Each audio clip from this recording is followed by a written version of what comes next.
Hello everyone, welcome in our new video with continuation subject History Standard 7th, chapter number 9, The Maratha War of Independence, part 4. Students, in last video we have seen about Rajaram Maharaj, their strength, their fight that we have seen in our last video. Now in this video we are going to see about Maharani Tarabai. So let's start. After the death of Chhatrapati Rajaram Maharaj, Aurangzeb thought that he had won the war against the Marathas. But it was not so. Aurangzeb was winning battle after battle, but he could not win the war. Maharani Tarabai, the capable wife of Rajaram Maharaj, came forward to lead the Swaraj movement in the extremely unfavorable circumstances. Contemporary Mughal historian Khafi Khan describes Maharani Tarabai as an intelligent and knowledgeable woman. Her management of the army and administration had won renown even during the rule of her husband. After the death of Chhatrapati Rajaram Maharaj, Maharani Tarabai continued the Swaraj struggle bravely with the help of her Sardars. Aurangzeb captured Satara and Panhala from the Maratha territory, but at the same time the Marathas dashed up to the Mughal areas of Madhya Pradesh and Gujarat. Tarabai expanded the war areas further. Sardars like Krishnaji Sawant, Khanderao Dabhade, Dhanaji Jadhav and Nemaji Shinde opened battles against Mughals on various fronts outside Maharashtra. This was a sign of change in the outcome of the war. Maharani Tarabai fought for 7 years. She kept the Maratha kingdom strong. She took charge of the administration single-handedly and encouraged the Sardars to participate in the mission of Swaraj. Maratha Sardars fought against the Mughals up to Sironje, Mandsaur and Malwa. Khafi Khan has recorded that Rajaram's wife Tarabai achieved great things and displayed the qualities of leadership of the army and management of campaigns. It added force to the Maratha campaigns. Maharani Tarabai used the guerrilla technique very effectively. Marathas were comparatively weaker than Aurangzeb in army power. Aurangzeb used his army to put siege to the forts to capture them. Marathas used to fight for the fort as long as they could. But when the rainy season approached, Killedar of the fort pretended to side with Aurangzeb. A bribe was accepted from Aurangzeb and the fort was handed over to him. The Killedar used to deposit this bribe amount in the Maratha treasury. When Aurangzeb repleted with wealth, grains and ammunition on the fort, Tarabai used to capture that fort again. This strategy of Tarabai is described as safe deposit locker system. Thus, Maharani Tarabai kept up the legacy of valor inherited from Chhatrapati Shivaji Maharaj. Due to the forceful campaigns of the Marathas, Aurangzeb was frustrated. The Mughal Maratha fight had continued for 25 years. Still, the Mughals could not defeat the Marathas.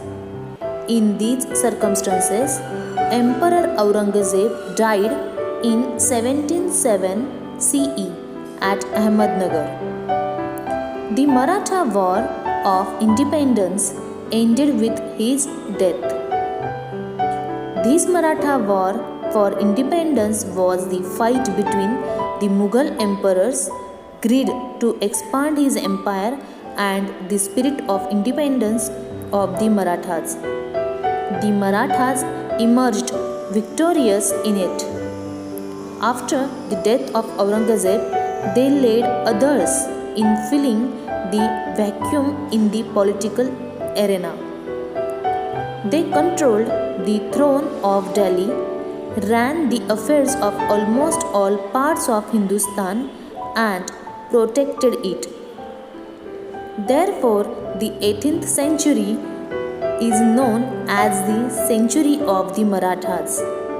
In the next chapter, we are going to see the achievements of the Marathas in that country. Okay, now students, let's see more about Tarabai Bhosle. She was the regent of the Maratha Empire of India from 1700 until 1708. She was the queen of Chhatrapati Rajaram Bhosle, daughter-in-law the empire's founder Shivaji Maharaj and mother of second Shivaji. She is acclaimed for her role in keeping alive the resistance against Mughal occupation of Maratha territories after the death of her spouse, means husband, and acted as regent during the minority of her son. Her efforts for preservation of indigenous culture is widely lauded. Maharani Tarabai came from the Mohite clan and was daughter of famed Maratha General Hambir Rao Mohite. She also was the niece of Soirabai and therefore a cousin of her husband Rajaram. On Rajaram's death in March 1700, she proclaimed her infant son, second Shivaji, as Rajaram's successor and herself as the regent.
Mughal forces for a brief period for 4 days, but she escaped after she had bribed one Mughal soldier in letting her go by giving him some expensive jewelry, including her bangles, which themselves were estimated to be worth 10 million rupees. The Maratha country was relieved at the news of the death of Mughal Emperor Aurangzeb, who died at Khuldabad in Aurangabad in 1707. Of the years 1700 to 1707, Jadunath Sarkar has opinioned.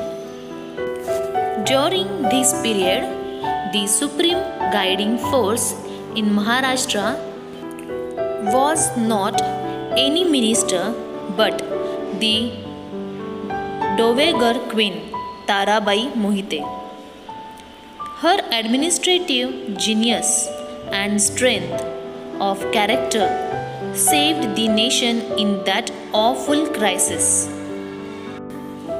In order to divide the Maratha onslaught, the Mughals released Shahuji, Sambhaji's son and Tarabai's nephew, on certain conditions. He immediately challenged Tarabai and second Shivaji for leadership of the Maratha polity. Shahu eventually prevailed thanks to his legal position and in part to the Peshwa Balaji Vishwanath's diplomacy, and Tarabai was sidelined. She established a rival court in Kolhapur in 1709 but was deposed by Rajaram's other widow, Rajasbai, who put her own son, second Sambhaji, on the throne. Tarabai and her son were imprisoned by second Sambhaji. Second Shivaji died in 1726. Tarabai afterwards reconciled with Chhatrapati Shahu in 1730 and went to live in Satara but without any political power. Students, here we have got detailed information about Maharani Tarabai. She was great lady. She was a great warrior. I hope you must have understood this lesson, and we have finished this lesson over here. Thank you.